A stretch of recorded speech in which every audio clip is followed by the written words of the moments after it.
Hello my fellow teabags, your boy Sinrick's coming at you today. Now I got a cool little video for y'all. This is mainly for one of my new subs. Her name is Ziva for Freedom. Ziva, welcome to my channel, dear. I'll absolutely positively just love your name. I am not going to deny it. I absolutely positively love the show NCIS, and one of my favorite characters on that show is named Ziva. If that's where you got your name from, awesome. If not, that's an awesome coincidence. All the way it goes. All the way it goes, she asked me the other day, I believe it was last night, to be honest with you, about this, my strop. Now, this is a strop that I got from Valley Custom Knives, Mr. Voodoo 97 off of here. He also makes knives, but he also does some strop work. And I was like the second person ever to buy a strop from him. I think so. Yeah, if I remember correctly. And I got a bunch of cool stuff from him, including this strop that I paid 20 bucks for. And I'm not complaining about it. He wanted to charge me less. I actually paid him more, because he had made it. He made it himself, which I think is awesome. Now, Ziva was asking about how to use a strop. Well, we're going to take my famous tactical with my muddy mod on it. It's one of my favorite knives to carry. It already has an edge of sin on it. This is one of my favorite knives. It's screaming sharp. I'll have no idea. You can see the reflection off the edge. It's awesome. But I did use this recently for something for some work. I'm not gonna lie, I used it for work. And right now I am looking for something particular. Aha. This. Okay, because I'm going to do this for demonstrative purposes only. I'm not actually going to use this because I really don't need to, but Ziva, check it out. Now, most people know that when you sharpen a knife, example, you take the edge of the knife and you bring it down your sharpening medium, whatever it may be, whether it be an Arkansas stone, which is also known as a ceramic stone, wet stones, or anything, even on any type of sharpening system, you're actually bringing the edge down towards the medium. And what that is doing, it's removing material from the apex of the edge back further down the line and pulling it off. Cool. Now, on some clamp systems, you do it back and forth, and what that does is it brings it from the bottom of your bevel to the apex, which is also a good thing. Okay, so either way it goes, it's going to be blade going against, like that. Okay, and that's how you sharpen, correct? Just like so. Now, on a strop, it's the opposite. You want to go from the back of the bevel towards the apex. So instead of going down like that, I'm actually putting it on the entire flat bevel and I'm bringing it up. Okay? So, set it down like so, and I bring it back. And it's just the opposite when you go on the other side. That's it. That's how you strop, right there. There's nothing else involved. You don't need compounds to start stropping. You really don't. You just got to know how to strop, and it works. Now, most people nowadays here on YouTube use a hardened strop, such as this. You know, a piece of leather that has been attached to a megalithic structure, okay, making the leather megalithic, which means it's not going anywhere.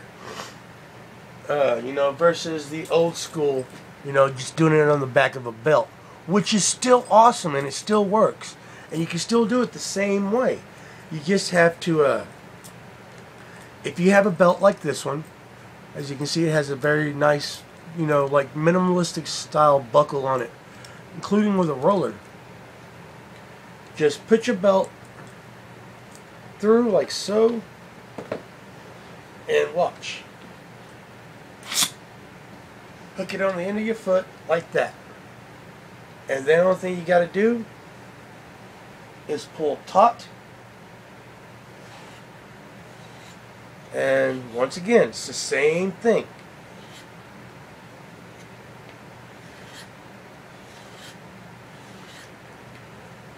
And yes, I actually do use my belt at work from time to time to strop a knife with, because I'm not carrying my big strop or my strop with me everywhere I go.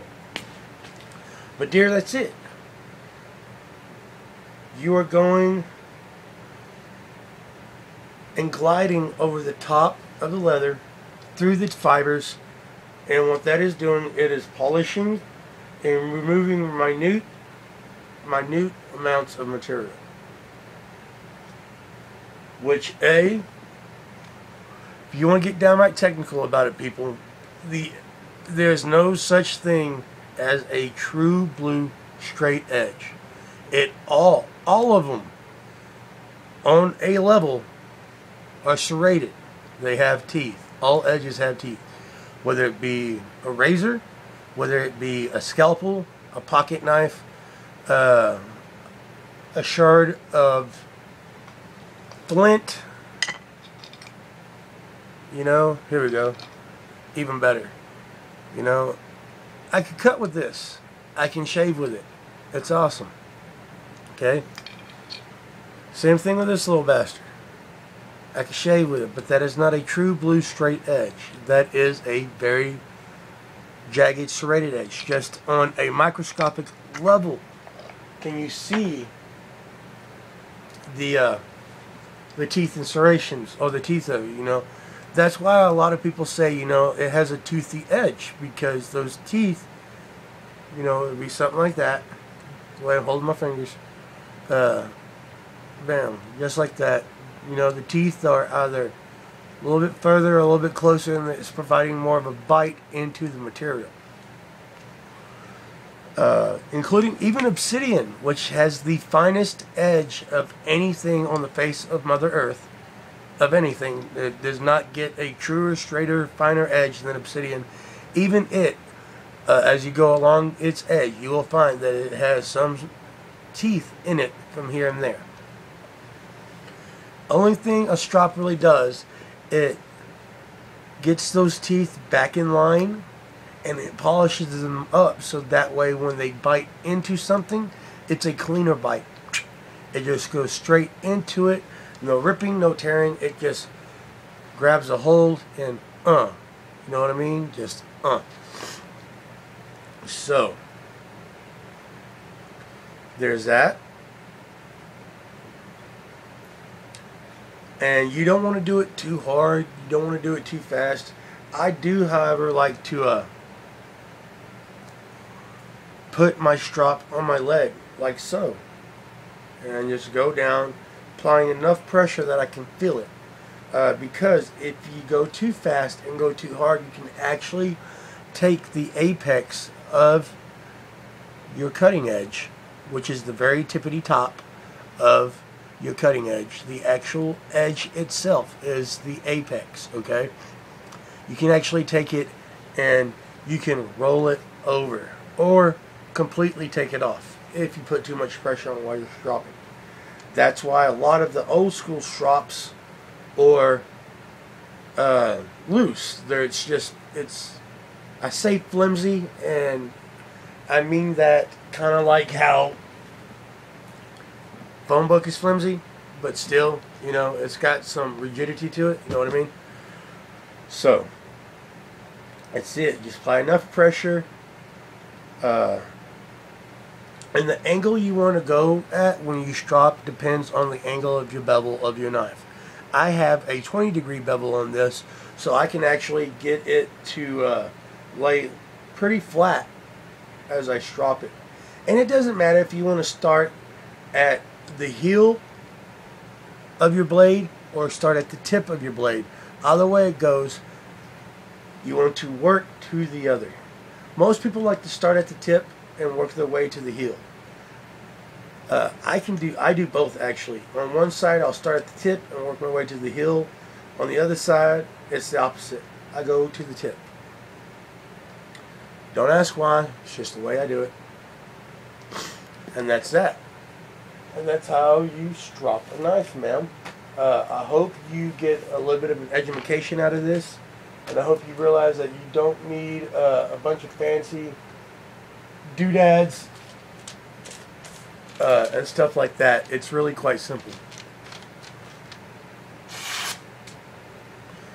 And that's how you maintain a good hair popping edge. It's how you maintain any cutting edge. So that's that. Thank y'all very much for watching.